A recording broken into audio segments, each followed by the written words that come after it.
ten cołki lunapar, puf, stał poblisku ich niego forum, przy winklu dwóch ulic, tak, i że kundmany mogli wlazować ręce obiech zajtów, a pokazywało im, kaj mają wleźć i powiedziało, prompt namawiało do bezuchu takie srogie żeniadło, ten węgachny ciulik, na którym stało napisane Hic habitat felicitas, znaczy się tu mieszko szczęści.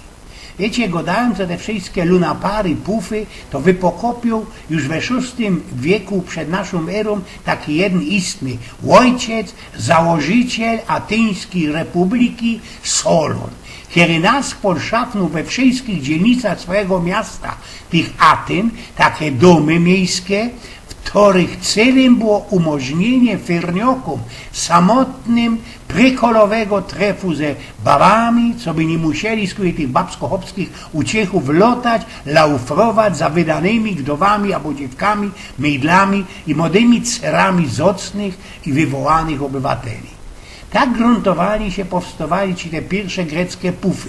Idzie jeszcze tu dopowiedzieć, co to społeczeństwo greckie było chyba najbardziej mizoginistyczne, co idzie po naszemu tuplikować, że wszystkie tameszne chopy festelnie nie cierpieli kobiet i beztuszczy zawierali je w geneceach. Te wszystkie wszetecznice byli zaobyć niewolnicoma. Chociaż mogli być też i fajnymi babami, które stracili ojców i patronów i ostali bez kustu we życiu. Takich działków, szlądrów było wszędzie, we wszystkich dziedzinach Mocka. Byli roztomajte jeszcze kapłanki, od których tak naisto prawdą napoczął się ten najstarszejszy fach na świecie. Była wtedy taka bogini miłości, szumnoty i gryfności Afrodita. Wyłoniła się ona bezmać ze morza i ukazała się przy telim felsie kole Cypru. Miała, jak to pisał, gryfnie niejaki Strabon, w tym greckim Koryncie urost aż 1000 takich kapłanków, które mieli wyżgane, wydziubane na kitach numery od 1 do 1000. Od tych szmajów nierządniców wzięło się miano córy Koryntu. Był bali taki król Koryntu, który był ci tak wywołany, że bywał na gościnach i fajerach na Olimpie, kaj podbierał Zeusowi tarajsko ambrozją.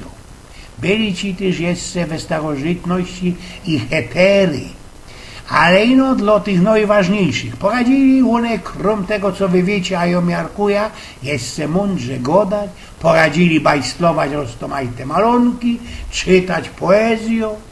Do dzisiaj idzie się poczytać o takich szykownych kurtyzanach, heterach, jak Aspazja, Cera Aksiocha ze Miletu, Lais ze Koryntu, albo jeszcze Fryna, co bywała w Atenach, i nie metlać ją ze Fryną, Friedenschity, dzielnicą naszej Rudy Śląski-Nowego Bytonia, nie?